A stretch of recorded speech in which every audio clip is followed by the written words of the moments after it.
Canada is mulling a national school food policy. What does this mean for the N.W.T?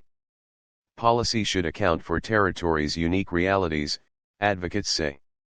To feed your mind, you first have to feed your stomach. Diane Lafferty knows this truism well. As principal of the Chief Jimmy Bruno School in Betchoko, N.W.T, she's witnessed just how hard it is for students to learn when they're hungry. That's why she and the staff have spent years cultivating a comprehensive food program at their school. Now, all 400 students receive a full breakfast and lunch every day, alongside an assortment of snacks like yogurt, cheese, and crackers. No one's ever turned away from food here, Lafferty said. We make a point of making sure that there's food everywhere, and it's always accessible. Food is also woven into the daily curriculum. Elders visit and show kids how to prepare country foods such as fish, rabbit, and bison. A hydroponic greenhouse was thrown into the mix last year, with over 60 heads of lettuce harvested so far. Though it's not always easy to keep these programs going, Lafferty said she and her colleagues are committed to ensuring they do. Fortunately, aid may soon be on the way. The federal government is in the midst of preparing its first ever national school food policy, which could pave the way towards a universal school food program. What is the national school food policy? The policy has been in the pipeline since 2021, when Justin Trudeau made the lofty election commitment of $1 billion over 5 years to develop one. He officially tasked Federal Agriculture Minister Marie-Claude Bibeau and Karina Gould, the Federal Minister of Families, Children, and Social Development, with starting the work that December. In a written statement to 24newsread.blogspot.com North, a spokesperson for Employment and Social Development Canada said the document will build on programming already led by territories and provinces, Indigenous governments, nonprofits, and others. They said it will also set the foundation for greater collaboration, coordination, and investment, so more children have access to nutritious food in school. A nationwide public consultation period closed on December 16. The spokesperson did not provide a timeline for when the document will be tabled. Gillian Taylor is Director of Student Support and Wellness for the N.W.T's Education Department. She told 24newsread.blogspot.com the department is at the consultation table to share N.W.T school food program realities with the federal government. It's not yet clear what specifics the policy will offer the territory, Taylor said, but she praised its ongoing development as a positive step nevertheless. Anywhere where we're going to implement something that is going to improve anything at school, food being one of them, can only be a good thing. That's where kids are going for food. Providing students with access to food has clear academic benefits, according to Taylor.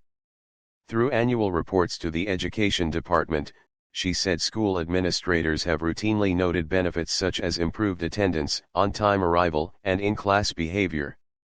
In the North, a region that has long suffered from the highest rates of food insecurity in the country, those programs take on even more importance, Taylor added.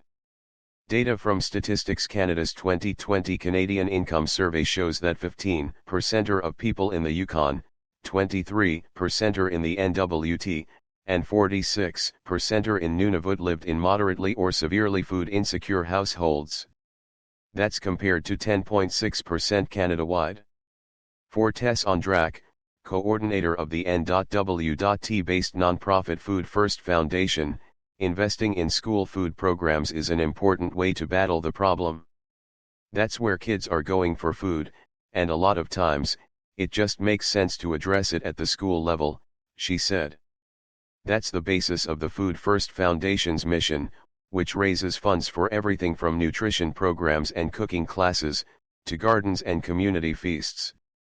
In the past 2 years, the organization has distributed around $779,547 in funding to N.W.T schools for kitchen equipment and gardening supplies alone.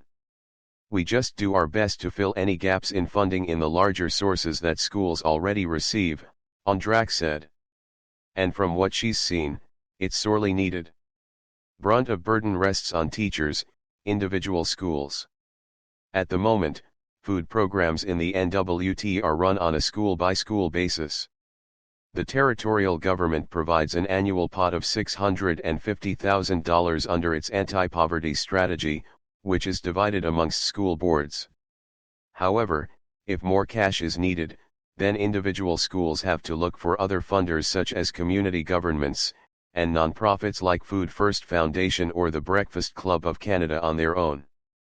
This puts the burden of keeping food programs alive on educators themselves, N.W.T pointed out, with many dedicating many extra hours, and sometimes, their own funds, to the cause. It just seems there's a huge gap in how much funding they need to run these programs, and how much funding that they're getting, N.W.T said. Some schools are spending so much time fundraising, applying for grants, and it's a lot of work on top of what teachers are already doing. It's happening because a lot of the staff are just passionate about feeding their kids, so they're willing to put in the extra work. But they shouldn't have to. So, what's the solution? N.W.T thinks it starts with more consistent and flexible program funding. She said she hopes a national school food policy can help deliver on that front, taking the North's unique realities into account. Over in Betchoko, Lafferty is equally passionate about this point. With fresh food being more expensive and often less accessible in the North, she says the policy and any resulting programs need to meaningfully take those unique realities into account. I would hope that they wouldn't assume that we're the same as any school down south, she said. Lafferty said she would also like to see traditional foods and culturally relevant programming made a priority. She sees Chief Jimmy Bruno as an example of what can be done. There's a significant number of students who depend on the food from here. So, we just continue to grow it as we can, with proposals and whatever ways we can support it, because it's important. She hopes a national school food policy can help deliver on that front, taking the North's unique realities into account. Over in Betchoko, Lafferty is equally passionate about this point. With fresh food being more expensive and often less accessible in the North, she says the policy and any resulting programs need to meaningfully take those unique realities into account. I would hope that they wouldn't assume that we're the same as any school down south, she said. Lafferty said she would also like to see traditional foods and culturally relevant programming made a priority. She sees Chief Jimmy Bruno as an example of what can be done. There's a significant number of students who depend on the food from here. So, we just continue to grow it as we can, with proposals and whatever ways we can support it, because it's important. Grow it as we can, with proposals and whatever ways we can support it, because it's important. Subscribe our YouTube channel and click our bell icon for new videos.